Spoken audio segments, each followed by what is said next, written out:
Der Morgen des 21. Juni 2016 war heiß, wie die meisten Sommertage in Riverside County, Kalifornien.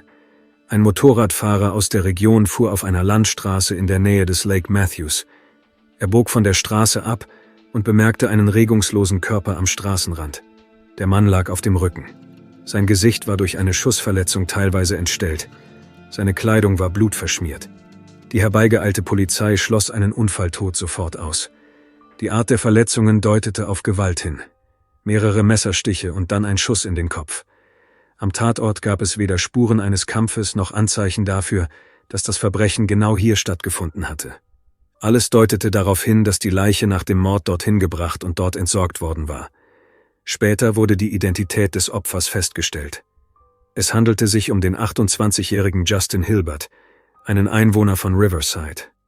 Am Abend des 20. Juni verließ er das Haus, in dem er mit seiner Partnerin Toni Rapey lebte, und kehrte nicht zurück.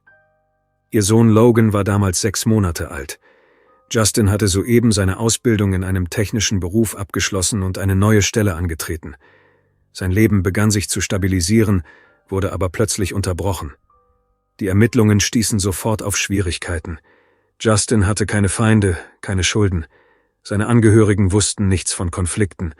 Bald tauchte jedoch ein Name auf, der zuvor niemandem bekannt war. Tonya Rapey wurde Mitte der 1980er Jahre in Kalifornien geboren. Sie wuchs in einer stabilen Arbeiterfamilie auf. Schon in jungen Jahren wurde sie selbstständig und zeigte Verantwortungsbewusstsein und Zielstrebigkeit. Sie arbeitete im Logistikbereich und zeichnete sich durch Organisationstalent und Zuverlässigkeit aus. In den 2010 Jahren lernte Tonya Jared Bishop kennen, einen ehemaligen Marineinfanteristen. Er schien ein reifer, zuverlässiger und starker Mann zu sein. Die Beziehung entwickelte sich rasant und bald heirateten sie. Allerdings begann das Familienleben ziemlich schnell zu bröckeln. Zwischen den Eheleuten kam es immer häufiger zu Spannungen und Machtkämpfen. Mit der Zeit begann Jared sich immer autoritärer und aggressiver zu verhalten. Er zeigte Eifersucht, übte emotionalen Druck aus und begann schließlich körperliche Gewalt gegen sie anzuwenden. Dieses Verhalten gefiel Toni nicht. Sie begann Beweise zu sammeln und sich auf die Scheidung vorzubereiten. Dieser Prozess erwies sich als langwierig und schwierig. Jared weigerte sich, die Situation zu akzeptieren, widersetzte sich der Trennung und versuchte, um einen Preis seinen Einfluss auf sie zu behalten. Jared Bishop wurde etwa 1984 geboren. Er diente in der US-Marine-Infanterie und kehrte nach seiner Entlassung aus der Armee nach Kalifornien zurück, wo er versuchte, eine Arbeit zu finden. Er zeichnete sich durch einen entschlossenen, beharrlichen Charakter aus. Äußerlich wirkte er wie ein zuverlässiger und ruhiger Mensch, aber dahinter verbargen sich Jähzorn und Kontrollsucht. Er betrachtete seine Ehe mit Tonya nicht nur als persönliche Beziehung, sondern als sein Territorium, in das er keine Einmischung zuließ. Nach der Scheidung konnte er sich nicht damit abfinden, dass sie ihn verlassen hatte und ein neues Leben begonnen hatte. Besonders schwer fiel ihm ihre Beziehung zu einem anderen Mann, obwohl er verbal behauptete, die Situation akzeptiert zu haben. In Wirklichkeit mischte er sich weiterhin ein, tauchte in der Nähe ihres Hauses auf, verfolgte sie, übte Druck aus und drohte ihr. Dabei betrachtete er sein Verhalten nicht als Stalking. Er sah es als Wiederherstellung der Gerechtigkeit und als Versuch, die verlorene Kontrolle zurückzugewinnen. Justin Hilbert, 28 Jahre alt, wurde etwa 1988 geboren. Er lebte in Riverside, Kalifornien und hatte erst vor kurzem begonnen, sein Erwachsenenleben zu gestalten. Nach mehreren Jahren der Suche und Gelegenheitsjobs schrieb er sich an einer technischen Hochschule ein, schloss diese ab und fand eine feste Anstellung im Bereich der Wartung von Industrieanlagen. Justin war ruhig, zurückhaltend und konfliktfrei. Anfang 2015 lernte er Tonya Rapey kennen. Zu diesem Zeitpunkt war sie bereits dabei, sich endgültig von ihrem Ex-Mann zu trennen. Ihr erstes Gespräch verlief locker und angenehm. Justin übte keinen Druck aus, drängte nicht und stellte keine Forderungen. Er war einfach da, hörte zu, unterstützte sie und bot seine Hilfe an, wenn es nötig war. Allmählich entwickelte sich eine ernsthafte Beziehung zwischen den beiden. Sie zogen nicht sofort zusammen, verbrachten aber immer mehr Zeit miteinander. Bei Justin fühlte sich Tonya sicher. Das war das erste Mal seit langer Zeit. Als Tonya erfuhr, dass sie schwanger war, zog sich Justin nicht zurück und hatte keine Angst. Im Gegenteil, er nahm die Situation gelassen hin, beteiligte sich aktiver an ihrem Leben und half ihr, sich auf die Geburt des Kindes vorzubereiten. Anfang 2016 lebten sie bereits zusammen. Im Januar bekam das Paar einen Sohn, Logan. Er wurde zum Mittelpunkt ihrer Welt. Justin engagierte sich von Anfang an als Vater, lernte sein Kind zu wickeln und zu füttern, stand nachts auf und ging mit ihm spazieren. Obwohl sie nicht offiziell verheiratet waren, wirkten sie für alle um sie herum, Familie, Freunde, Kollegen, wie eine vollwertige Familie. Seine Eltern nahmen Tonya gut auf und sie war oft bei ihnen zu Besuch. Im Haus herrschte eine Atmosphäre der Ruhe und Fürsorge. Justin kannte Jared nicht und hatte nichts mit ihm zu tun. Er wusste nicht, wie schmerzhaft dieser auf das Geschehen reagierte. Alles, was Justin wollte, war ein stabiles, normales Leben aufzubauen. Bailey Sharp, die jüngste der Figuren in dieser Geschichte, wurde Anfang der 90er Jahre in Seattle als Tochter eines Polizisten geboren. Als Kind war sie voller Energie und interessierte sich für Wissenschaft und Sport. Aber ihr Leben änderte sich, als bei ihr im Teenageralter Typ 1 Diabetes und systemischer Lupus erythematodes diagnostiziert wurden. Chronische Schmerzen und Einschränkungen beeinträchtigten ihren psychischen und emotionalen Zustand. Im Alter von 16 bis 17 Jahren begann sie, illegale Substanzen zu konsumieren, später verschreibungspflichtige Schmerzmittel und schließlich auch harte illegale Substanzen. Sie durchlief mehrere Entziehungskuren. Es gab Phasen der Remission, aber dann kam es wieder zu Rückfällen. Bis 2015 waren ihre sozialen Kontakte in Seattle geschwächt. Die Beziehungen zu ihrer Familie waren angespannt und sie beschloss, nach Kalifornien zu ziehen, wo sie, wie sie sagte, neu anfangen wollte. In Kalifornien hatte die junge Frau keine feste Wohnung und keine Arbeit, übernachtete manchmal bei Bekannten und verbrachte ihre Zeit in Bars und billigen Lokalen. In einem dieser Lokale traf sie Jared Bishop, Tonyas Ex-Mann. Er wurde für sie zu einer Figur der Macht und des Einflusses. Seinerseits handelte es sich dabei nicht um romantisches Interesse, sondern eher darum, ihre Abhängigkeit und Instabilität für seine eigenen Zwecke auszunutzen. Am 20. Juni 2016 war in dem Haus am Rande von Riverside alles wie immer. Justin Hilbert verbrachte den Tag mit Tonya und ihrem Sohn Logan. Er war gerade 6 Monate alt geworden. Justin erzählte von seinen ersten Arbeitsschichten. Das Paar besprach Alltagsangelegenheiten und plante, was sie in der Woche einkaufen mussten. Die Atmosphäre war ruhig. Gegen Nachmittag erwähnte Tonya eine seltsame Nachricht, die sie am Vortag erhalten hatte. Eine Frau namens Bailey Sharp hatte ihr eine Nachricht geschrieben, in der sie behauptete, Justin würde sie betrügen, ein Doppelleben führen und nicht der sein, für den er sich ausgibt. Tonya zeigte Justin die Nachricht. Er las die Nachricht aufmerksam durch und sagte sofort, dass das eine Lüge sei. Er war ruhig, aber ernst. Er vermutete, dass jemand absichtlich versuchte, sie zu entzweien. Justin versprach, herauszufinden, wer hinter diesen Worten steckte.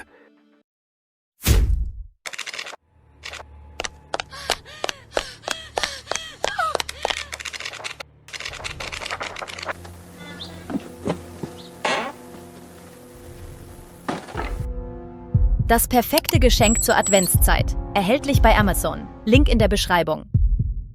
Er warf Tonya kein Misstrauen vor und versicherte ihr, dass er sie liebte und nichts vor ihr verbarg. Gegen 21 Uhr teilte Justin mit, dass er etwas zu erledigen habe. Details nannte er nicht. Solche kurzen Ausflüge hatte er schon früher unternommen. Er konnte zu Bekannten fahren, um sich Werkzeuge zu holen oder einfach nur frische Luft schnappen. Er packte ruhig seine Sachen, verabschiedete sich von Tonya, küsste Logan, nahm seine Schlüssel und ging. Er sagte, er würde bald zurückkommen. Damals kam das nicht verdächtig vor. Einige Stunden vergingen, aber Justin tauchte nicht auf. Zuerst schrieb Tonya ihm eine Nachricht, dann versuchte sie ihn anzurufen. Ohne Erfolg. Um Mitternacht war sein Telefon bereits ausgeschaltet. Die Unruhe wuchs. Tonya ging nicht schlafen, überprüfte ständig ihre Messenger, rief immer wieder an, in der Hoffnung, seine Stimme zu hören. Aber alles war vergeblich. Justin war noch nie ohne Vorwarnung über Nacht weggeblieben. Am 21. Juni gegen 8 Uhr morgens erhielt Tonya eine kurze Nachricht von Justins Nummer auf ihrem Handy. Es enthielt nur 2 kurze Sätze. Warte nicht, es ist vorbei. Ohne Anrede, ohne Erklärung. Die Nachricht wirkte fremd, kalt, nicht wie etwas, das Justin schreiben würde. Sie spürte, dass etwas passiert war und schrieb sofort seiner Mutter und rief seiner Schwester an. Niemand wusste, wo Justin war. Es war klar, er war verschwunden. Am selben Morgen, etwa zur gleichen Zeit, ging bei der Polizei in Riverside eine Meldung ein. Ein Mann auf einem Motorrad fuhr auf einer Landstraße in der Nähe des Lake Matthews. Er bemerkte eine Leiche am Straßenrand. Der Mann lag mit dem Gesicht nach oben. Seine Kleidung war blutverschmiert. Es gab keine Anzeichen für einen Kampf. Später ergab die gerichtsmedizinische Untersuchung, dass der Tod durch einen Kopfschuss eingetreten war, zuvor jedoch Stichwunden zugefügt worden waren. Alles deutete darauf hin, dass der Mann an einem anderen Ort getötet und hier abgeladen worden war. Die Polizei konnte die Identität des Toten innerhalb weniger Stunden feststellen. Es handelte sich um Justin Hilbert. Sein Verschwinden und diese Meldung hatten nun eine schreckliche Erklärung. Nachdem die Polizei die Leiche entdeckt hatte, begann sie sofort mit den Ermittlungen. Dem Zustand der Leiche nach zu urteilen, war der Mord am Vorabend oder in der Nacht zuvor begangen worden. Nachdem die Identität des Verstorbenen festgestellt worden war, begaben sich die Polizisten zu dem Haus, in dem Justin mit Tonya Rappi gewohnt hatte. Die Frau bestätigte, dass er gegen 21 Uhr gegangen war und nicht zurückgekehrt war. Die Beamten nahmen ihre Aussage zu Protokoll und beschlagnahmten seine Sachen. Auch sein dunkelblauer Sedan war verschwunden. Das Auto wurde sofort zur Fahndung ausgeschrieben. Die Ermittler untersuchten die Kleidung des Verstorbenen und stellten fest, dass einige persönliche Gegenstände fehlten. Justin hatte immer sein Handy, seinen Arbeitsausweis und seine Brieftasche dabei, aber diese waren nicht bei ihm. Es wurde klar, dass jemand absichtlich versucht hatte, Spuren zu verwischen. Dennoch blieben auf dem Körper Stoffpartikel und mikroskopisch kleine Elemente zurück, die auf einen anderen Tatort hindeuteten. Später bestätigte die Untersuchung dies. Der Getötete wurde weggebracht und die Leiche bereits nach dem Tod beseitigt. Die Befragung von Justins Freunden und Kollegen brachte keine nennenswerten Ergebnisse. Niemand wusste von Problemen oder Drohungen in seinem Leben. Alle beschrieben ihn als ruhigen, konfliktfreien Menschen. Er mischte sich nicht in Streitigkeiten ein, hatte keine Schulden und war nicht in Gerichtsverfahren verwickelt. Es gab keine offensichtlichen Gründe für Feindseligkeiten. Die Situation kam in Bewegung, als die Ermittler auf die Nachrichten auf Tonyas Handy aufmerksam wurden. Unter den letzten Nachrichten tauchte der Name Bailey auf. Es handelte sich um dieselbe Frau, die Tonya am Tag vor Justins Verschwinden geschrieben hatte. Eine Suche in den Datenbanken ergab, Bailey Sharp ist im Bezirk San Bernardino ohne festen Wohnsitz registriert. Eine junge Frau mit krimineller Vergangenheit, die mit illegalen Substanzen in Verbindung steht. Sie war der erste Anhaltspunkt, auf den die Ermittler ihre Aufmerksamkeit richteten. Die Ermittler konnten feststellen, dass Bailey nirgendwo offiziell beschäftigt war, keine Krankenversicherung hatte und keine Wohnung auf ihren Namen gemietet hatte.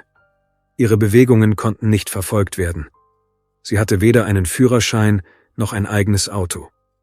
Der einzige Anhaltspunkt war die Nummer, von der aus sie Tonya geschrieben hatte.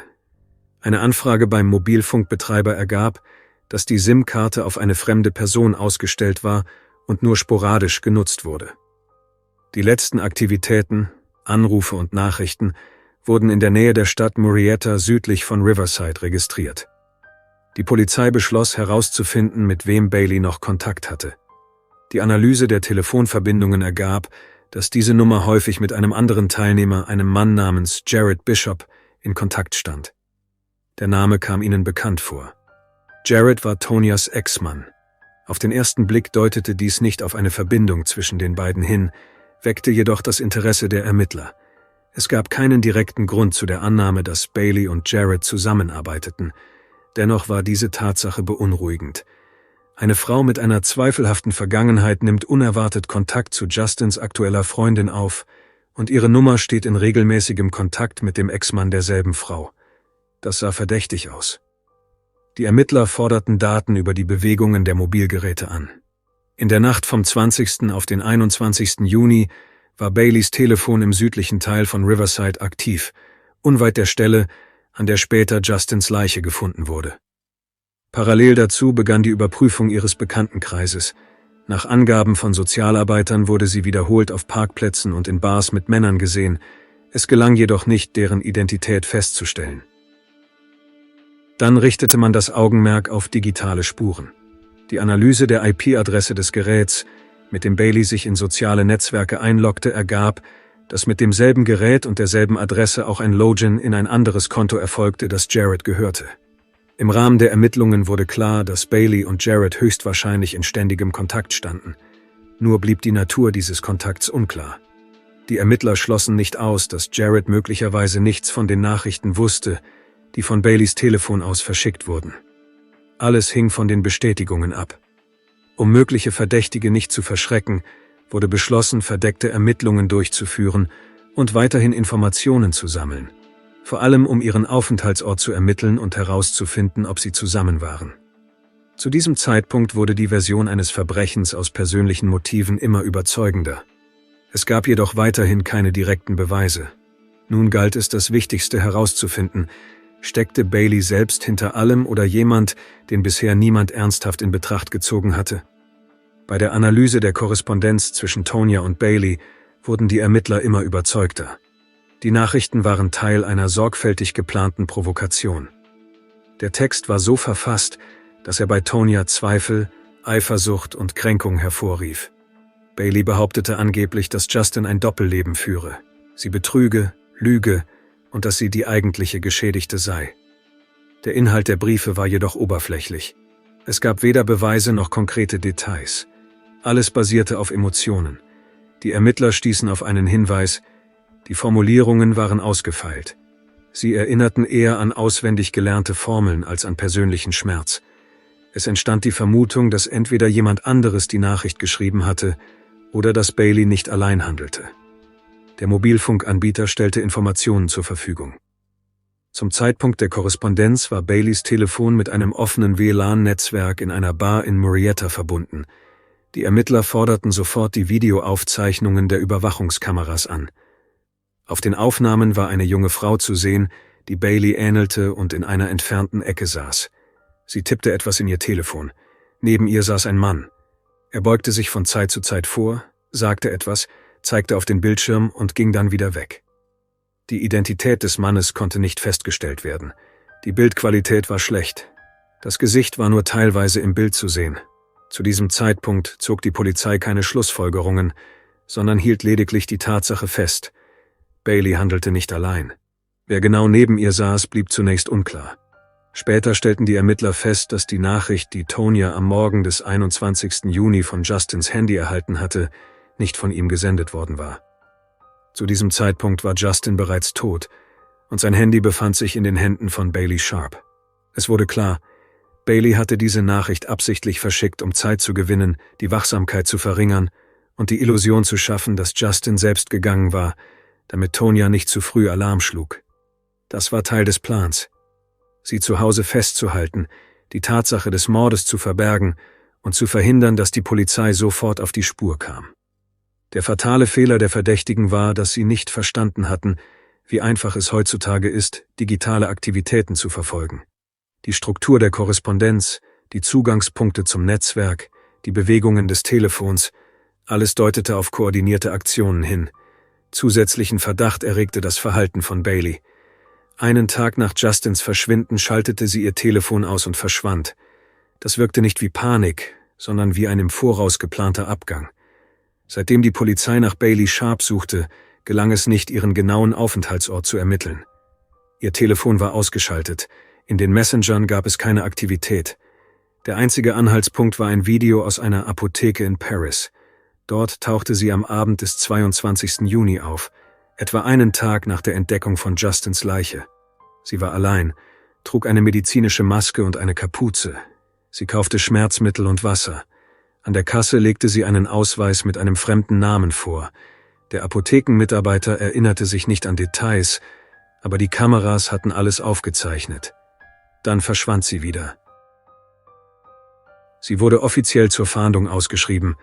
Die Informationen wurden an die Polizeibehörden des Bezirks weitergeleitet. Fotos, Beschreibungen, mögliche Spitznamen und Verbindungen. Alles wurde in die Datenbank eingegeben.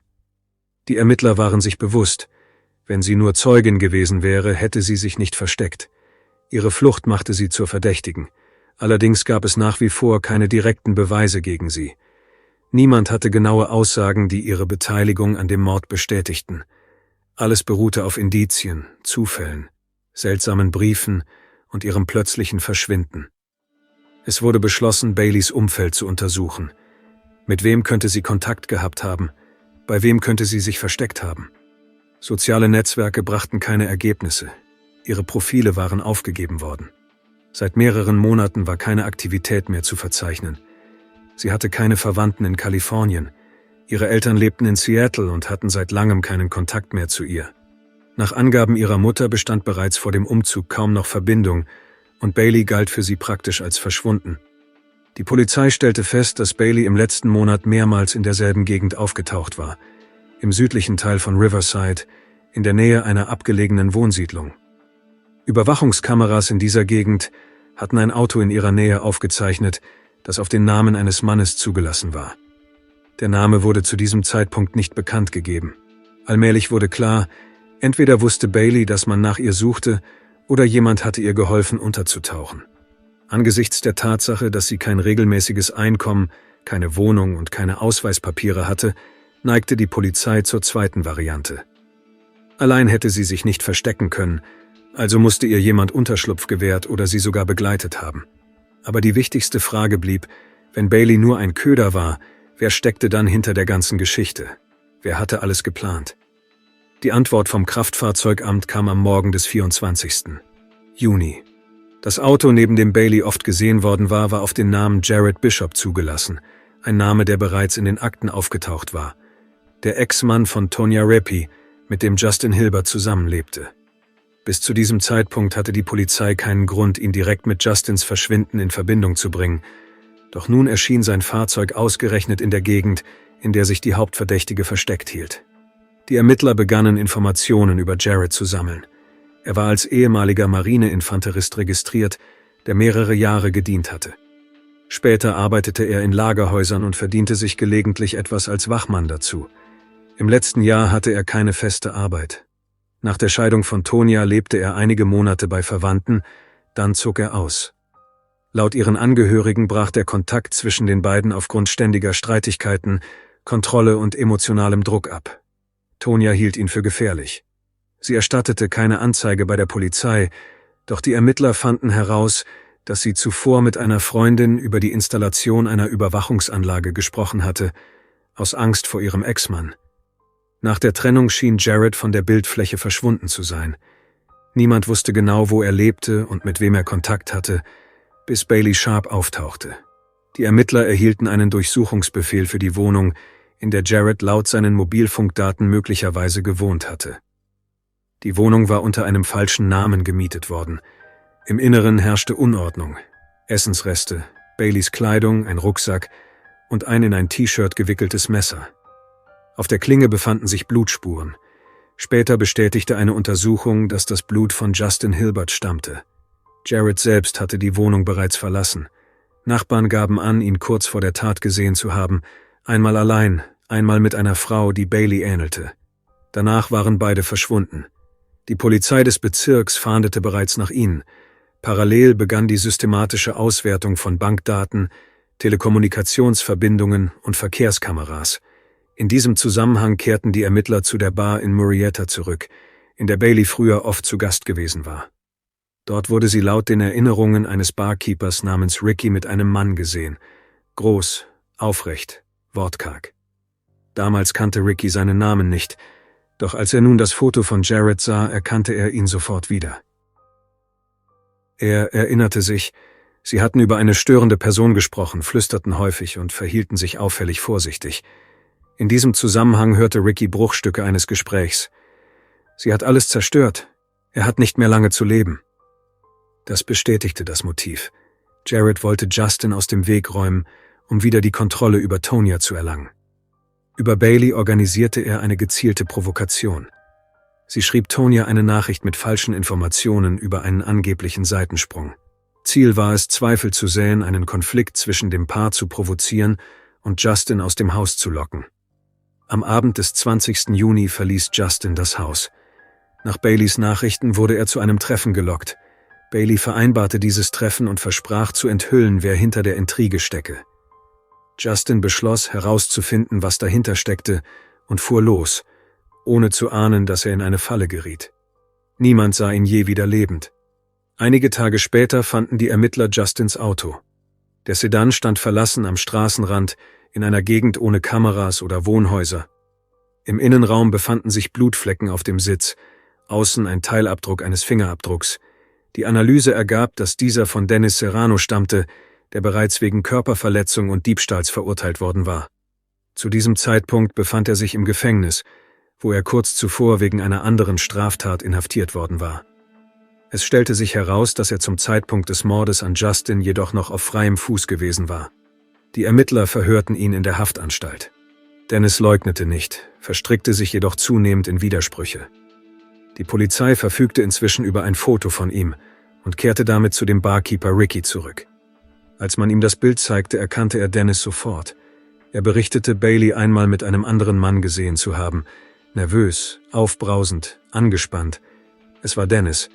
Er hatte fast nichts getrunken, zog sich im Toilettenraum um und warf etwas in den Mülleimer. Beim Gehen sagte er einen auffälligen Satz: »Du hast nichts gesehen, also lebst du.« Damals wirkte es wie ein makabrer Scherz. Nun wurde klar, dass Ricky einen der Beteiligten gesehen hatte. Rickys Aussage bestätigte den Verdacht. In dem Fall tauchte eine dritte Person auf. Justins Telefon wurde später von Mitarbeitern der Ermittlungsgruppe gefunden. Es lag in einem Müllcontainer nahe der Stelle, an der sein Auto stand. Das Gerät war beschädigt, doch die Experten konnten Anrufprotokolle und Nachrichten rekonstruieren. Diese Daten bestätigten, dass Justin in den letzten Stunden seines Lebens Nachrichten von Baileys Nummer erhalten und anschließend einen Anruf entgegengenommen hatte, kurz bevor er das Haus verließ. Parallel geriet ein kleines Motel in Arizona ins Visier der Polizei, in dem in der ersten Julihälfte ein Mann und eine Frau übernachtet hatten, die Jared und Bailey ähnelten. Der Administrator erinnerte sich, dass das Paar schweigsam war, bar bezahlte und ausdrücklich darum bat, das Zimmer nicht zu betreten.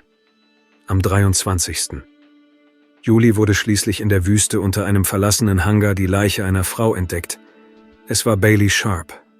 Die Todesursache waren mehrere Stichwunden. Sie hatte keine persönlichen Gegenstände, Dokumente oder ihr Mobiltelefon bei sich. In ihrem Motelzimmer fand die Polizei eine sorgfältig gereinigte Dusche, sowie mikroskopisch kleine Blutspuren im Abfluss. Jareds Fingerabdrücke wurden auf einem Sack gefunden, der nahe der Müllhalde lag, in der Baileys Leiche versteckt worden war. Für die Ermittler bestand kein Zweifel mehr. Jared hatte seine Komplizin beseitigt, um eine mögliche Aussage gegen ihn zu verhindern.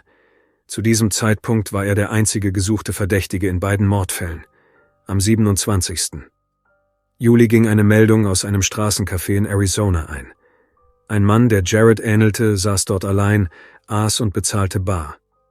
Die Videoaufnahmen bestätigten, es war Bishop. Am 30. Juli hielt ein Streifenwagen in New Mexico ein Fahrzeug mit defektem Rücklicht an. Der Fahrer wirkte nervös und legte einen gefälschten Führerschein vor. Ein Abgleich der Fingerabdrücke bestätigte seine Identität. Jared Bishop. Er wurde unmittelbar festgenommen. Bei ihm fanden sich lediglich Bargeld, falsche Dokumente und ein Rucksack mit Kleidung. Er blieb ruhig und schwieg während der Verhöre. Doch die Beweislage war bereits erdrückend.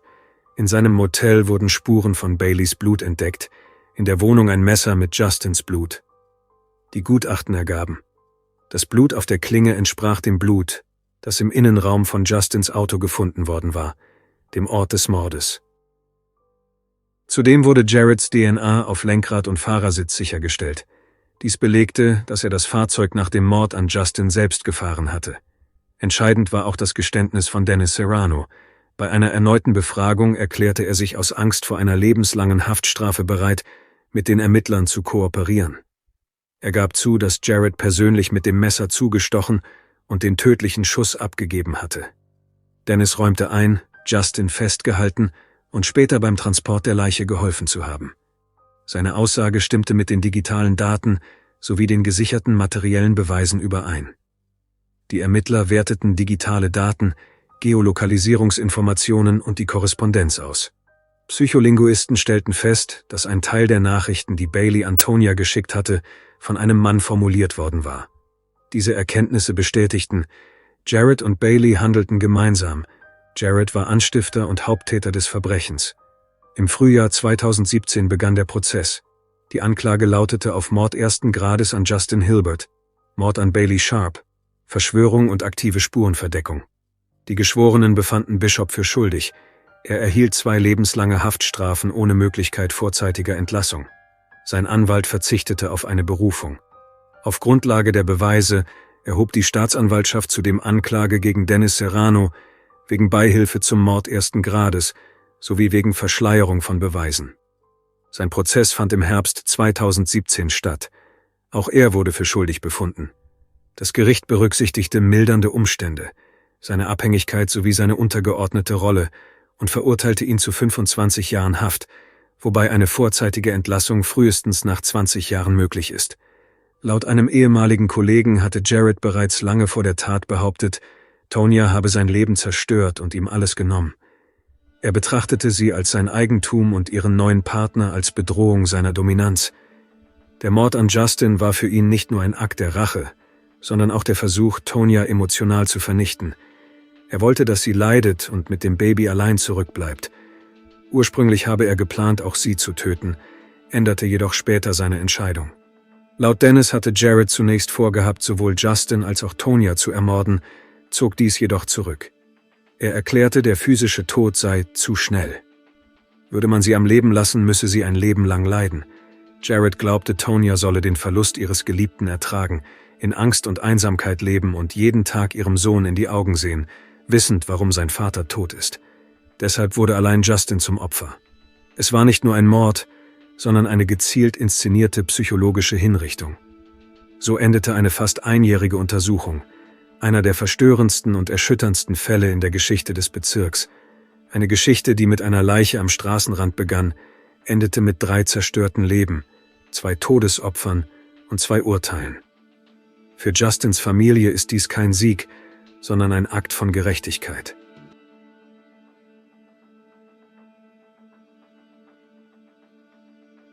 Danke fürs Zuschauen und passen Sie auf sich auf.